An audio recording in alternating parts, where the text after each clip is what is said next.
ശാസ്ത്രീയ സാമവേദ പഠനം ക്ലാസ് 65. നമ്മൾ ഉത്തരാർച്ചികം എന്ന അധ്യായത്തിലെ ഭാഗത്തേക്കാണ് കടക്കുന്നത്. അതിൽ ഒന്നാമത്തെ അധ്യായത്തിലെ ഒന്നാമത്തെ ഖണ്ഡമാണ് നമ്മളിന്ന് നോക്കുന്നത്. ഇത് സോമയാഗവുമായിട്ട് ബന്ധപ്പെട്ട ഒരു സംഗതിയാണ്. മഴ പെയ്യിക്കാൻ വേണ്ടിയിട്ട് നമുക്കറിയാം, പണ്ട് കാലത്തെ വേദങ്ങൾ പ്രചരിപ്പിച്ചിരിക്കുന്നത് ഉരുവിട്ടുകൊണ്ടാണ്. ആ ഉരുവിടുന്നവർ യഥാർത്ഥത്തിൽ ആ വേദത്തിലുള്ള ശാസ്ത്രതത്വങ്ങളെല്ലാം ഭാവി തലമുറക്ക് നശിക്കാതെ കൈകാര്യം ചെയ്ത് ട്രാൻസ്ഫർ ചെയ്ത് കൊണ്ടുപോവുകയായിരുന്നു. അതിൽ ഏറ്റവും സൂക്ഷ്മമായത് കെമിസ്ട്രിയായിട്ട് ബന്ധപ്പെട്ട വിഷയങ്ങളാണ്. അത് ഉരുവിട്ടുകൊണ്ട് അങ്ങനെ ഉരുവിട്ട് തലമുറകൾ കൈമാറിക്കൊണ്ടാണ് അത് കാലത്തെ അതിജീവിച്ച് നമ്മുടെ അടുത്തേക്ക് എത്തിയിരിക്കുന്നത്. അപ്പം അതിന് അവർക്ക് എന്തെങ്കിലും ഗുണം കിട്ടുക എന്ന ലക്ഷ്യത്തോടു കൂടി അവരെന്ത് ചെയ്യുന്നുണ്ട്? അതിനെ ഒരു യജ്ഞവുമായി ചേർത്തുകൊണ്ട് അത് ചെയ്തിട്ടുണ്ട്. പണ്ട് കാലത്ത് ഏറ്റവും പ്രധാനപ്പെട്ട ഒരു സദ്യയിൽ ഒരുക്കുമ്പോൾ ഏറ്റവും പ്രധാനപ്പെട്ട ജോലി തേങ്ങ ചിരണ്ടുക എന്ന് പറയും. നമ്മൾ ചിരണ്ടിയിട്ട് അത് അരച്ചെടുക്കുകയാണ്. ഇത്രയും സദ്യക്ക് വേണ്ടിയുള്ള തേങ്ങ അരക്കുക എന്ന് പറഞ്ഞാൽ വളരെ പ്രയാസപ്പെട്ട ഒരു ജോലിയാണ്.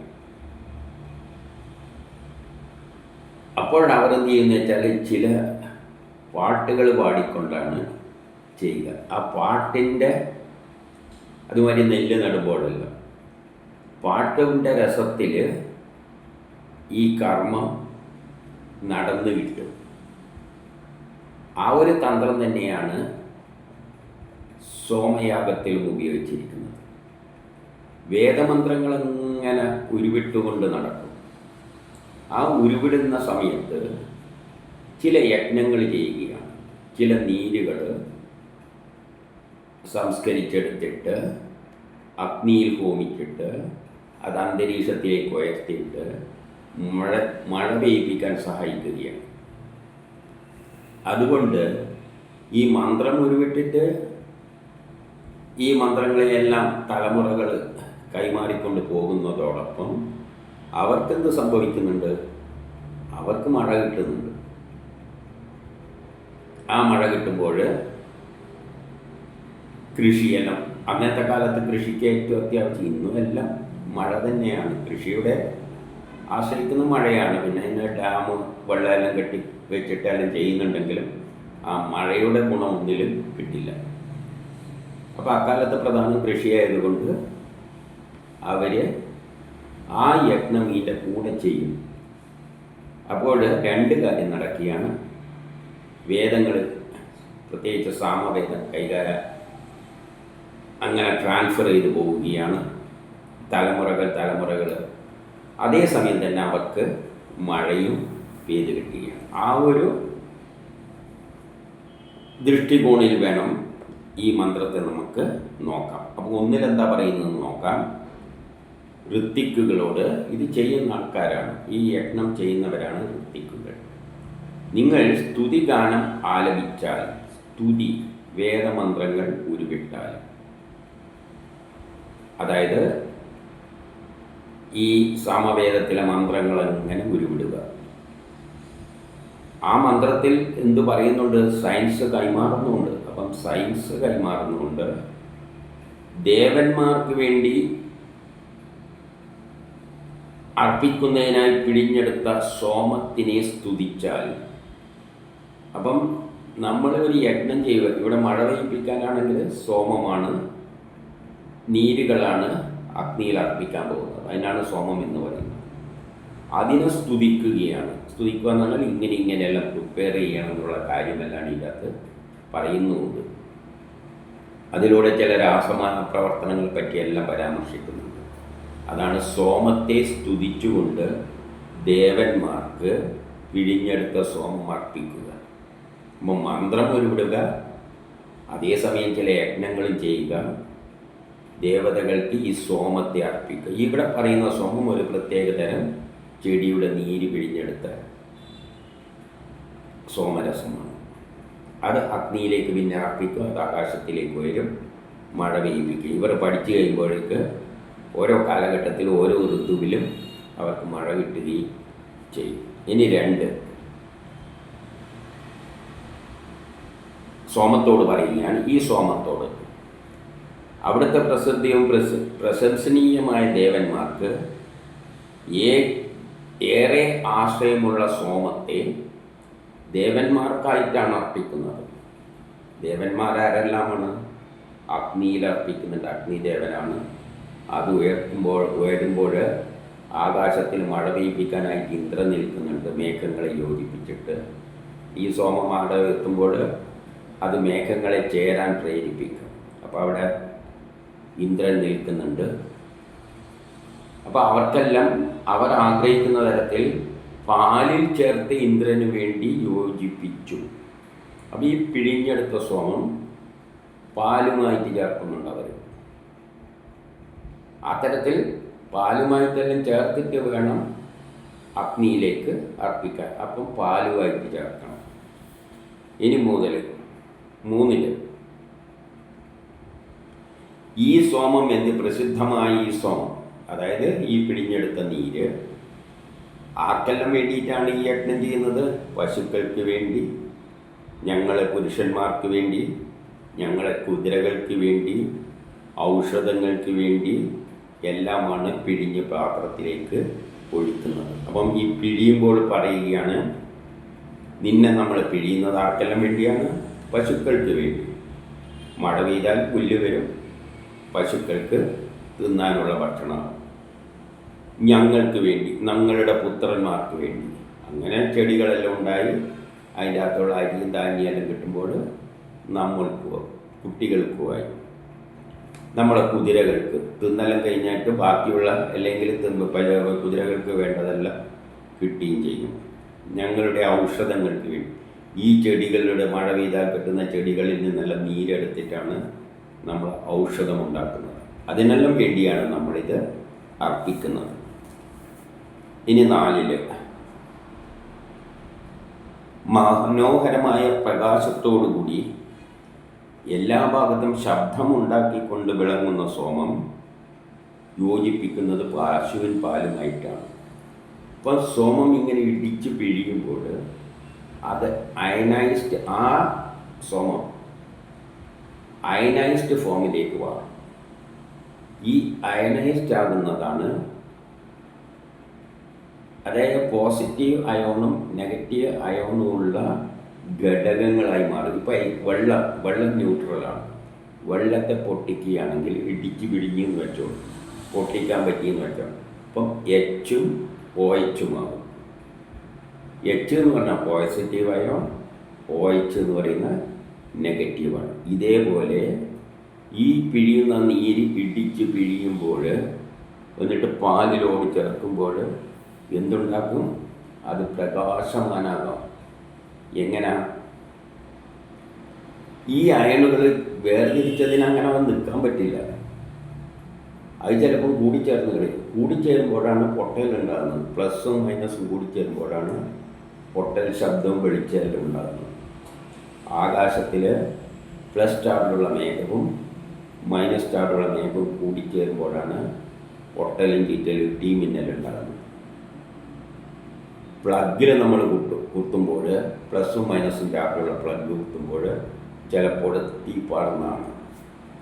അപ്പം പ്ലസും മൈനസും പെട്ടെന്ന് കൂടുമ്പോൾ തീപ്പാടും. അതാണ് പ്രകാശവും ശബ്ദവുമായിട്ട് ഇവിടെ പ്രകടമാകുന്നു എന്ന് പറഞ്ഞാൽ, ഈ സോമത്തെ പ്ലസും മൈനസുമായുള്ള കണങ്ങളായിട്ടാണ്, അയോണുകളായിട്ടാണ് ഇടിച്ച് പിഴിഞ്ഞ് മാറ്റാൻ വേണ്ടിയാണ്, അവ കൂടിച്ചേരാതെ മാറ്റാൻ വേണ്ടിയാണ് പാല് ചേർക്കുന്നത്. അപ്പോഴും ചിലപ്പോൾ കൂടിച്ചേർന്ന് കളയും. അപ്പോഴാണ് ശബ്ദമുണ്ടാക്കുന്നത്. 5 പറയാണ്, ശക്തി തികഞ്ഞ സോമം. അപ്പോൾ ഈ സോമം എന്താണെന്ന് ശക്തിയാവുകയാണ്. രണ്ടായി വിഭജിക്കുമ്പോൾ ശക്തിയാവുകയാണ്. കാരണം അതിന് ഭയങ്കര ശക്തിയാണ്. അയോണുകൾക്ക് ഭയങ്കര ശക്തിയാണ്. കൂടിച്ചേരേണ്ട ഏതെങ്കിലുമായിട്ട് കൂടിച്ചേരാനുള്ള ടെൻഡൻസിയെല്ലാം ഉണ്ട്. അവയെ സ്തോത്രത്താലെല്ലാം എന്താണ് ഉയർത്തപ്പെടുന്നു. ഇവയെ നമ്മൾ എന്താണ് ചെയ്യാൻ പോകുന്നത്? സ്തോത്രത്താൽ, ശാസ്ത്ര സാങ്കേതിക തത്വത്തിൻ്റെ അടിസ്ഥാനത്തിൽ, സയൻസിൻ്റെ അടിസ്ഥാനത്തിൽ അഗ്നിയിലെല്ലാം അർപ്പിച്ചിട്ട് ഉയർത്താൻ പോവുകയാണ്. അതെന്നിട്ട് അവിടെ പോയി ആക്രമിക്കുന്നത് യജ്ഞത്തെയാണ്. അവിടെ ഒരു യജ്ഞത്തെ അത് ആക്രമിക്കും. ഏതാണ് യജ്ഞം? മേഘങ്ങൾ, പ്ലസും മൈനസുള്ള ചാർജുള്ള മേഘങ്ങളെ നിർബന്ധിച്ച് കൂടിച്ചേർപ്പിക്കും. ഇതവിടെ ചെല്ലുമ്പോൾ അതിനാണ് ഇതിനെ അയക്കുന്നത്. അവയെ കൂട്ടിച്ചേർക്കാൻ അവിടെ ആക്രമിക്കും. അവയെ ആക്രമിച്ചിട്ട് അവയെ കൂടിച്ചേർപ്പിക്കും. ഏതുപോലെ യോദ്ധാവ് പോലെ പോരാട്ട യുദ്ധക്കളത്തിൽ ചെന്നിട്ട് പോരാടുന്നത് പോലെ. അപ്പോൾ ആകാശത്തിൽ പ്ലസും മൈനസും ഉള്ള മേഘങ്ങൾ വേർപെട്ട് കിടക്കുകയാണ്.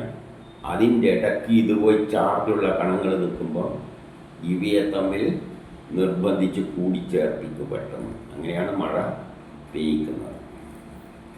ഇനി 6, സോമം ബലശാലിയായിട്ട് പോരാട്ട സ്വഭാവത്തോടുകൂടി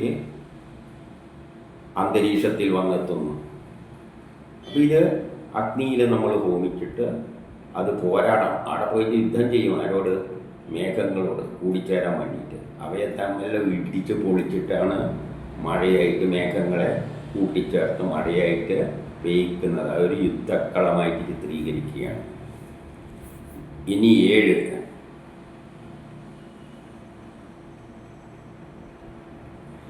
എല്ലാം കാണുന്ന സോമൻ.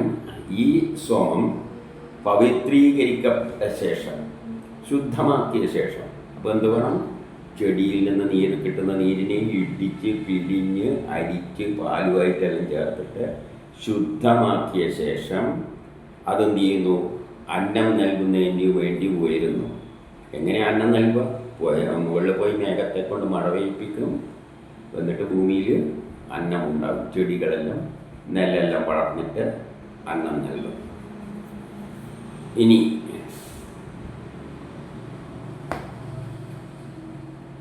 ഋത്തിക്കുകൾ 8. ഋത്തിക്കുകൾ രോമം കൊണ്ടുള്ള പാത്രത്തിൽ രോമം കൊണ്ട് അരിപ്പ് വെച്ചിട്ടുണ്ട്. ആ അരിപ്പിലൂടെയാണ് അരിച്ചെടുക്കുന്നത്. അങ്ങനെ അരിച്ചെടുക്കുമ്പോഴാണ് അത് ശുദ്ധമായിട്ട് ഇടിച്ച് പിഴിഞ്ഞ് വേർപെട്ടതിനെ അരിച്ചെടുക്കുമ്പോൾ അത് ചാർജുള്ള കണങ്ങളായിട്ട് മാറും. അങ്ങനെ കലശത്തിൽ നിർമ്മിക്കുന്നു. അങ്ങനെയുള്ള കലശത്തിലാണ് അതിനെ നിർമ്മിക്കുന്നത്. അരിപ്പുണ്ട്. മൃഗത്തിൻ്റെ അനുയോജ്യമായ മൃഗത്തിൻ്റെ തോലിലൂടെ അരിച്ചാലേ ഈ ഇടിച്ചു പിഴിഞ്ഞ സോമത്തിലെ ചാർജുള്ള കണങ്ങളെ മാറ്റിയെടുക്കാൻ പറ്റും. നമ്മൾ സയൻസിൽ തന്നെ ഒരു ലീഫ് എക്സ്പെരിമെൻ്റ് ഉണ്ട്. ലീഫ് ഇങ്ങനെ കൂടിച്ചേർക്കും. എന്നിട്ട് നമ്മൾ വൃത്തിയിൽ റോളർ വെച്ചിട്ട് ഒരു ഭാഗത്ത് ടച്ച് ചെയ്യുമ്പോൾ ഇത് രണ്ടിലും ഒരേ ചാർജ് കയറിയിട്ട് അതിങ്ങനെ വികസിക്കും. അപ്പം പോസിറ്റീവ് ചാർജുള്ളതിനെ വേർപെടുത്തി പോസിറ്റീവ് ആകുമ്പോൾ ഇങ്ങനെ വേർപെടും. അപ്പം ഈ ഭാഗത്ത് പോസിറ്റീവാക്കി മാറ്റുകയാണ്. അതുപോലെ തന്നെയാണ് ഇവിടെ പാത്രത്തിൽ പ്രത്യേകതരം അരിപ്പ്, മൃഗത്തിൻ്റെ രോമം കൊണ്ടുള്ള അരിപ്പ് വെച്ച് അരിക്കുമ്പോഴാണ് അതിൽ നിന്നും വേർപെട്ട് വരുന്നത്. പ്ലസ് ചാർജ് വേറെയും മൈനസ് ചാർജ് വേറെയായിട്ട് മാറുന്നത്. അങ്ങനെയാണ് കലശത്തിൽ വീഴ്ത്തുന്നത്. വിരലുകൾ സോമത്തെ വീണ്ടും വീണ്ടും സ്പർശിച്ചിട്ട് പവിത്രീകരിക്കുന്നു. അപ്പം വിരലുകൾ എന്ത് ചെയ്യുന്നുണ്ട്? ഇടിച്ചിട്ട് പിഴിഞ്ഞിട്ട് അവയെ ശുദ്ധമാക്കി വേർതിരിച്ചിട്ട് പിഴിഞ്ഞിട്ട് വേർപിടിച്ചിട്ടാണ് അരിപ്പിലൂടെ അരിച്ചെടുക്കുന്നത്. ഇനി 9, ഇറ്റിറ്റ് വീണ്ടുകൊണ്ടിരിക്കുന്ന സോമം കൂടിച്ചേർന്നാണ് കലശത്തിൽ പ്രവേശിക്കുന്നത്. ആ സോമം സഞ്ചരിച്ചുകൊണ്ടിരിക്കുന്ന യജ്ഞതലത്തിന് നേരെയാണ്. അങ്ങനെ വരുന്നത് ഈ സോമം വിറ്റിട്ട് പാത്രത്തിലേക്ക് വീടുമ്പോൾ കൂടിച്ചേരാനുള്ള സാധ്യതയുണ്ട്. കഴിയുന്നതും കൂടിച്ചേരുന്നതിന് ഒഴിവാക്കാൻ വേണ്ടിയാണ് ഈ രോമത്തിലൂടെ അരിക്കുന്നത്. ഇപ്പം രോമത്തിലൂടെ വരുമ്പോൾ ഒരു ചാർജുകൾ അതിൻ്റെ അകത്തുനിന്ന് മാറ്റപ്പെടും. എന്നിട്ട് മറ്റേ ചാർജുകളാണ് പാത്രത്തിൽ ശേഖരിക്കുക. ഈ കമ്പിളി രോമത്തിന് ചില ചാർജുകളെ എക്സ്ട്രാക്ട് ചെയ്യാനുള്ള കഴിവുണ്ട്. അതുകൊണ്ടാണ് പണ്ട് ഒരു റോഡ് എടുത്തിട്ട് കമ്പിളിയിൽ ഉരക്കണം എന്നെല്ലാം പറയുന്നത്. കമ്പിളിക്ക് അങ്ങനെ ഒരു പ്രത്യേകതയുണ്ട്. ചില ചാർജുകളെ അതിലേക്ക് സംഭരിക്കാൻ, മറ്റേനെ പോകാൻ പറ്റും. അങ്ങനെ കലശത്തിൽ വീടുന്ന ചാർജുകളെ സോമം, അങ്ങനെയാണത്. ആ സോമമാണ് അന്തരീക്ഷത്തിൽ സഞ്ചരിക്കുന്നത്. അപ്പം ഈ പാത്രത്തിൻ്റെ ജോലി ഇതിലുള്ള ചാർജുകളെ വിഘടിച്ചിട്ട് വേർപെടുത്തുകയാണ്. എന്നിട്ട് ഒരു ചാർജിനെ മറ്റേ പാത്രത്തിലേക്കാക്കി മാറ്റും. മറ്റേ ചാർജുകൾ മാറ്റപ്പെടും. അങ്ങനെ ഒന്നാം ഖണ്ഡം കഴിഞ്ഞു. ഇത് ഒരു പ്രക്രിയയായിട്ടാണ് ചെയ്യുന്നത്. ഇതിങ്ങനെ പറഞ്ഞുകൊണ്ടേയിരിക്കുമ്പോൾ ഈ മന്ത്രങ്ങളും എന്തായി മാറും? മനപ്പാടമാകും. അത് പുതിയ തലമുറയിലേക്ക് ഇങ്ങനെ ട്രാൻസ്ഫർ ചെയ്തുകൊണ്ടേയിരിക്കും. അതേസമയം തന്നെ അവർക്ക് മഴ പെയ്യുന്ന ഒരു പ്രയോജനവും ഇത് ഇങ്ങനെ സാധാരണ വേദം ചൊല്ലുന്ന ആർക്ക് വേണ്ടിയാണ്? ഭാവി തലമുറക്ക് വേണ്ടിയാണ്. അവർക്കൊരു ഗുണവുമില്ല, അവർക്ക് കഷ്ടപ്പാടാണ്. ഇതാകുമ്പോൾ അവർക്ക് ഗുണമുണ്ട്, വേദം കൈമാറുകയും ചെയ്യും, അവർക്ക് വേണ്ട മഴ കിട്ടിയിട്ട് സമൃദ്ധിയും ഉണ്ടാകും. അങ്ങനെയുള്ളൊരു ഇതാണ് സോമയാഗം. അതിലൂടെയാണ് സാമവേദാധികവും അത്തരം യാഗങ്ങളിലൂടെയാണ് പ്രചരിച്ചു വന്നത്.